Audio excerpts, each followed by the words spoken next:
Hello world, Great Giza Pyramid. Here to talk to you today. Well, first tell you how to get in touch with me. Facebook, got YouTube stuff. You can reach me on Google+. Don't really know how to use it too much. Got links, all my contact information. Blog I'm going to start working on. Anyway, today we're going to talk about the top of the structure. And, well, that screencast is what I use to do this. Now, the website I'm going to give you, don't bother to try to do a Google search. Won't work. You won't really get me, although if you scroll down far enough, you get some of my videos and stuff. But you want to type it into the search engine, photos.giza.ws. That'll pull you up to a bunch of photos that I have. Eventually, there we go.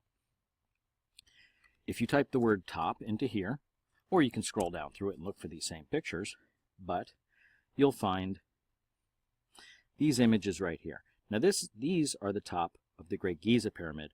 This one is the one next to it. And honestly, if there had been a capstone, I could mentally picture it being on there, being that it is 9 feet by 9 feet, as opposed to being on the top of this structure, which is 38 feet by 38 feet.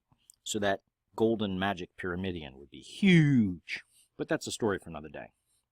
Anyway, on this picture, you can see that there is a recessed area within the structure. You can kind of see it's recessed there and it's recessed there. And just in case you think there's some structures missing, when you look at other pictures, you can see that right here, these rocks are actually molded with this design into them. So that is not where rocks are missing. That was molded right into the rock itself.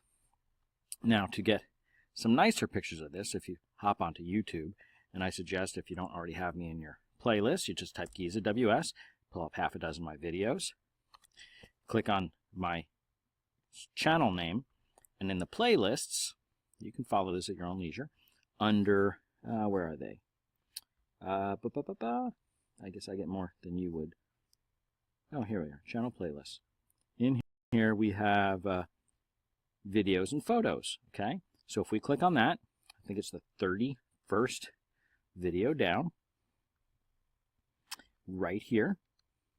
This gentleman has done some painstaking work, which I really recommend him. And if anybody can get me the data for his, that he talks about in this, and I'm going to do it with the volume down because I don't want any issues. But he has worked where he takes pictures, like you can see here, and turns that into a 3D image. Now this is of a different section of the pyramid. This is the corner that's right in here, that's where there's a big void, and we can discuss that another day. Although you're welcome to look at these. This is amazing work that he did. And notice in here there is when you go through it, there's a section in this would be the southwest corner of it, where it is lower than the elevation of the entryway. But we can get into that another day. And I'd also like to know how that elevation correlates with the elevation of the combustion chamber. But really what we're looking at today is this up here, the top of the structure. Now he has gone and using a drone, which they show a couple of photos back, they sent a little drone up there and took pictures the same way, and they got an image of the top of the structure. There you can see with elevation. Here's the section I was talking about where it's lowered. It's also lowered in here, and an area about there. So when you get into look into Carl Monk and the code, he talks about the pyramid matrix, his book The Code, which is video, which is also on my playlist. I recommend you watch that, although he is kind of dry and boring, so watch it with a grain of sand. You have to be really looking for it. Don't be looking for anything exciting. He's not fun and glorious. But this he has taken and turned it into a 3D image, and will allow you to maneuver around it. Of course, he won't allow me to maneuver around it because I don't have the data yet. But you can also see the way that this was done here. It has a tongue and groove type setup, so that one set of rocks sits on top of the other one and won't slide off. So this was a very well engineered system, and that is the top of the structure. As you can see from the photos, which we were looking at before, it is a different color, a different rock was used, or at least the same rock with a different pigment or something.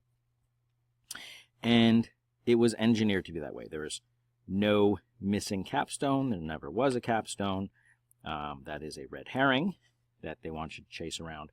But when you optically look at these with your own eyes, you can see for yourself it was never a top to these structures. And if you really want to dispute me, that's great and wonderful. You can also tell by the way that this is done is there's nowhere that this magical coating on the outside ever really stops. It goes up to, right up to the top there. In fact, another website which would be great for you to go to is surface.giza.ws. And on here, there was a gentleman,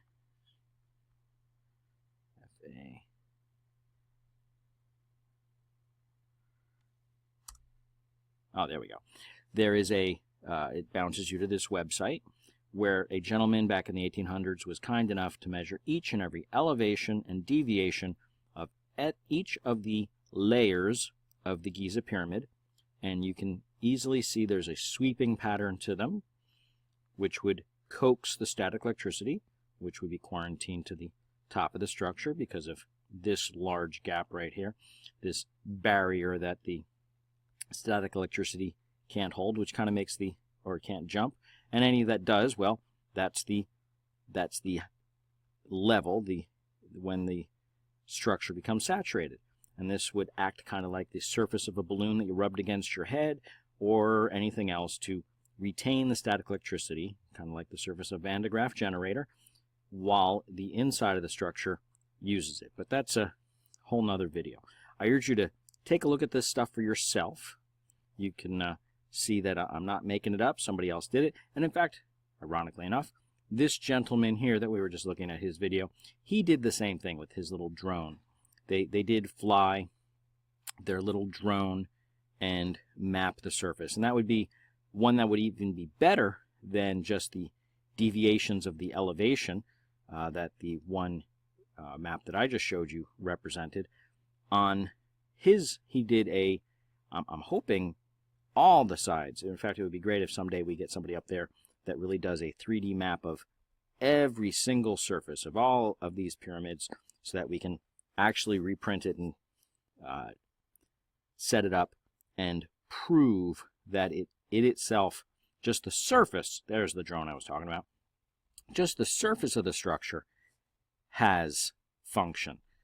Non-moving. The whole structure is made out of rock, non-moving, but yet it does work. It does immense work, and it was super engineered feat. And, well, I hope you take time to visit my website and check out some of my other stuff. Be happy to answer questions. Might as well get you my contact information. Where did I put my website? It was, oh, I already got rid of my website, so we'll go right to it. Get to it easily at giza.ws. Right there, bing, bing, bing. And my contact information you can get to at contact.giza.ws or contact@greatgizapyramid.com. And you are welcome to send me letters, Skype me, WhatsApp me, Facebook me. I'm all over the place. I try to make myself publicly accessible. So have a nice day. Hope to hear from you. Oh, you can always send texts and stuff like that as well. Have a nice day.